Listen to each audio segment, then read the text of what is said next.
Have you ever been frustrated by finding conflicting birth dates for your ancestor? In the new article called Birthday Wishes that appears in the July-August 2022 issue of Family Tree magazine, professional genealogist Lindsay Harner shares 5 questions that you should ask yourself when you're comparing birth dates across a variety of genealogical records. And these questions will hopefully get you a little closer to the truth.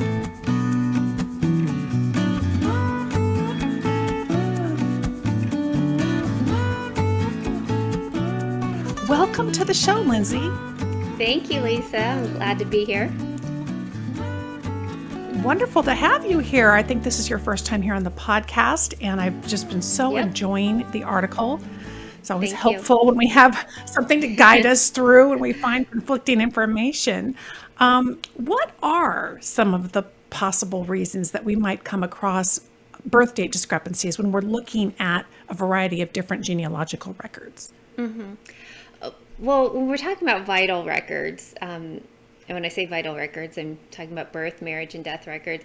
I think birth records tend to be a little different sometimes because with marriage records, they've been recorded by churches and in civil records for many, many years and often reported in the local newspaper.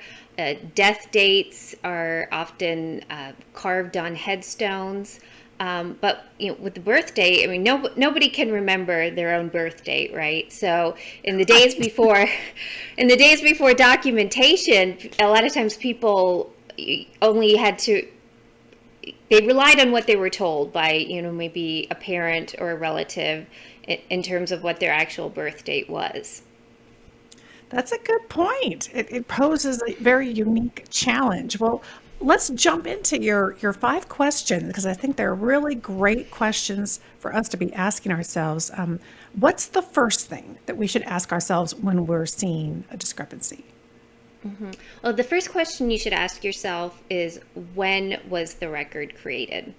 Records tend to be more reliable the closer they were created to the actual event. People tend to remember events better when they're fresher in their minds. We tend to remember things better that happened last week than, say, 10 years ago.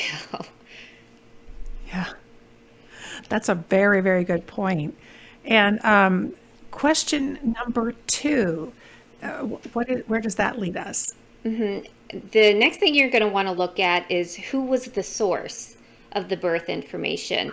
Was it someone who could have been present at the birth? They're going to be the most reliable sources of the information, such as a parent, a grandparent, aunt or uncle, maybe an older sibling who would have been old enough to remember, an attending physician or midwife if you're lucky enough to find a record from one of them. But people like that would be much more reliable than, say, the person's child who, of course, couldn't have been present at the birth. Exactly. As you talk about that, I think about, I'm looking at a death certificate. They often will tell the birth date of the person who died, and then you look at the informant and you go, oh, well, that guy certainly wasn't there and probably heard it second or third hand. So that's what you're talking about, kind of deciding how much weight to give it. That's right. Yes. And and the next thing the next question you're going to want to ask is whether or not the birth date can be corroborated with other records. For example, if you have 3 records that report one birth date, and then you find another record that gives a completely different birth date, chances are the record that has that the one record that differs from everything else, that's probably not accurate if you can't find anything else that matches it. So if one thing is standing out as kind of the lone ranger of misinformation and everything else seems to be lining up, then we weigh it that way. That makes sense. Mm-hmm. And I imagine that there are some dates out there that just don't make sense, right? Does that lead us to question number 4? Yes, that's right.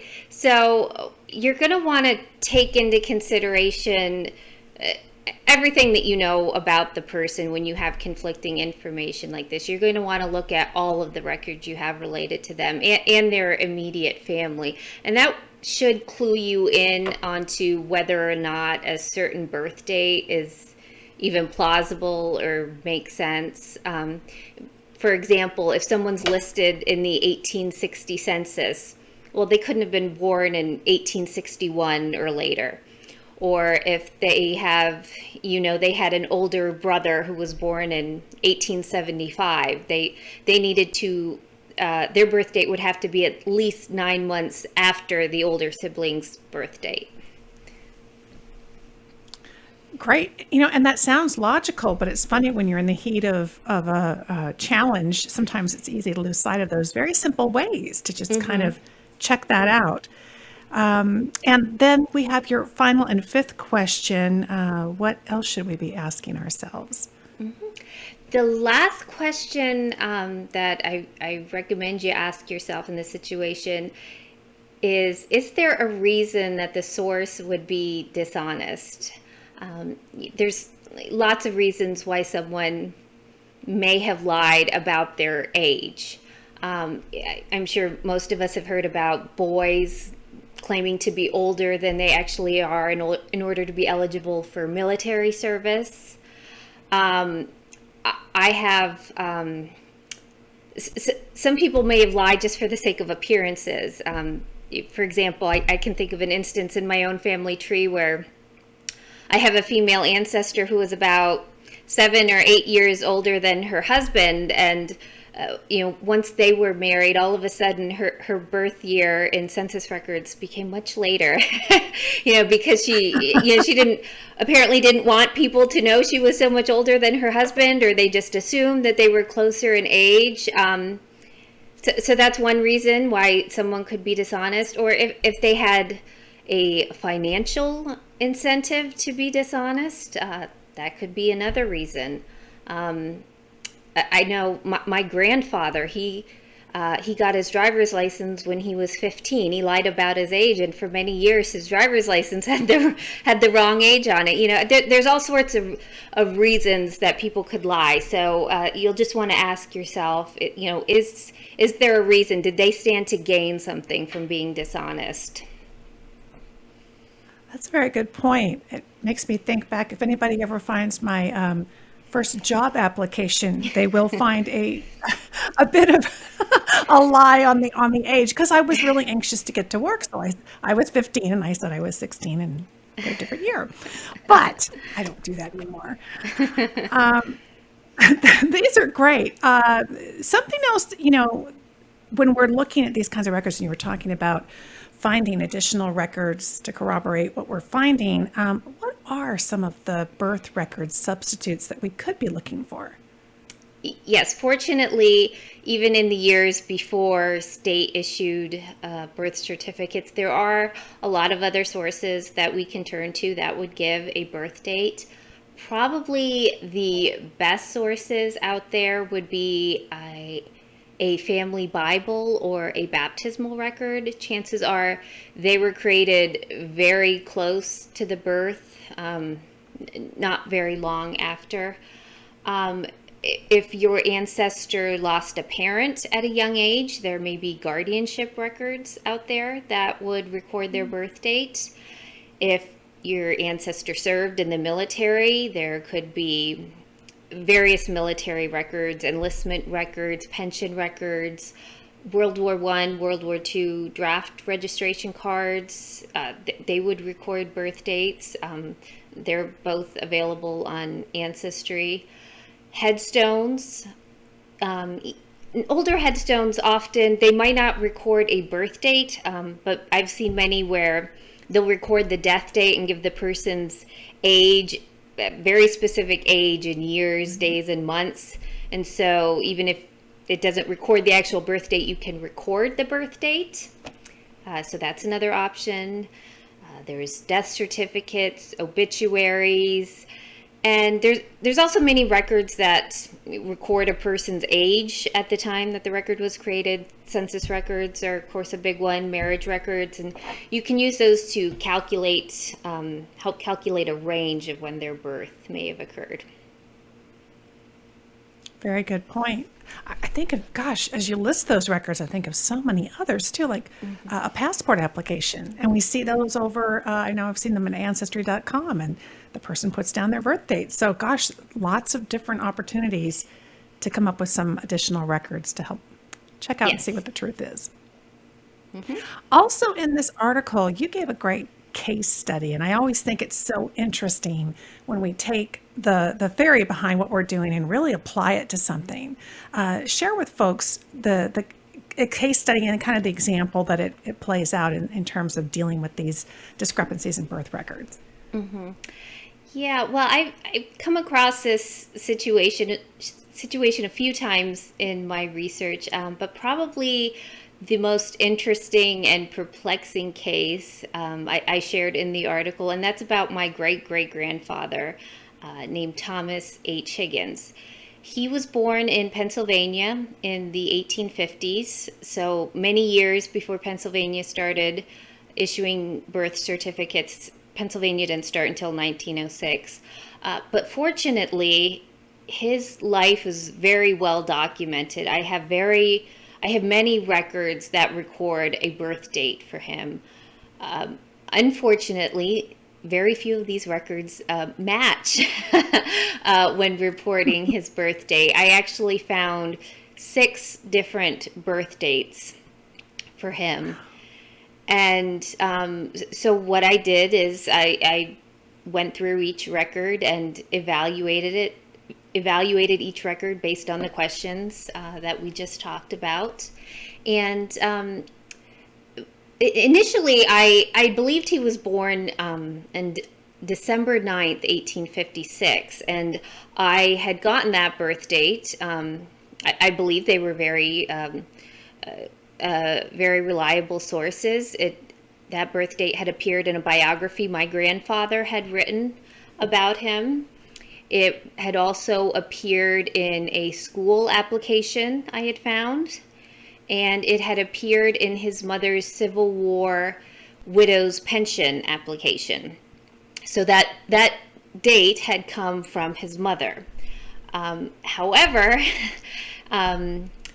as I continued to research him, I started to find many records that did not match that birth date, that made me start to question the accuracy of the 1856 birth date.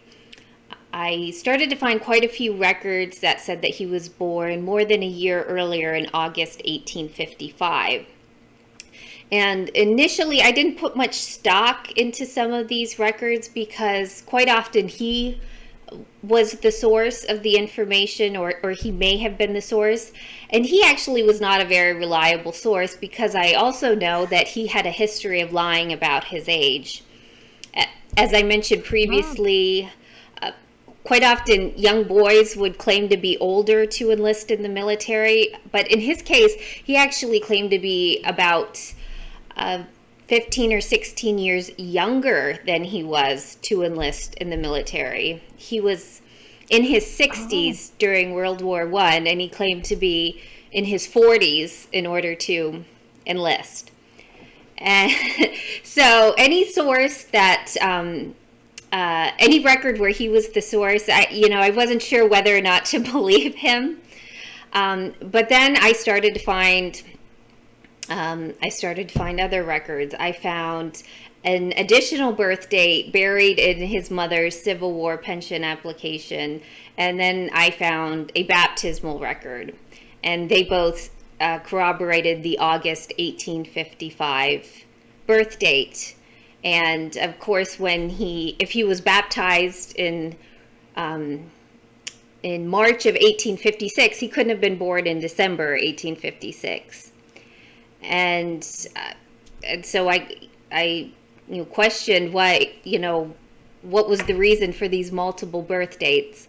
Well, it turns out his parents weren't married until April 1855, about 4 months before the August 1855 birth date. So I believe that he was actually born in August 1855, and his mother fibbed about that in order to hide the fact that he was only born a few months after their marriage.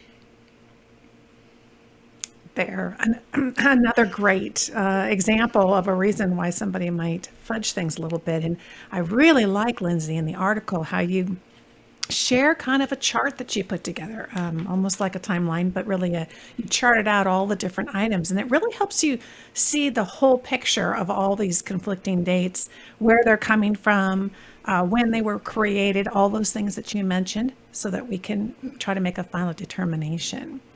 The article again is called, let me get this in front of me here, Birthday Wishes. It is in the July and August 2022 issue of Family Tree Magazine.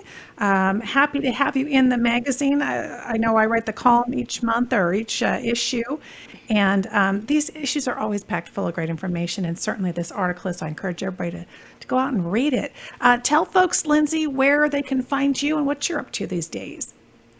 Yes. I focus on Pennsylvania and New York research, primarily 19th, 20th century research. So I'm always busy working on that. And you can find me on my website at www.lindsayshistories.com. I also have a blog there that you can check out and read more about my research. Excellent. Well, Lindsay Hartner, thank you so much for being on the show today. Appreciate it. Thanks, Lisa.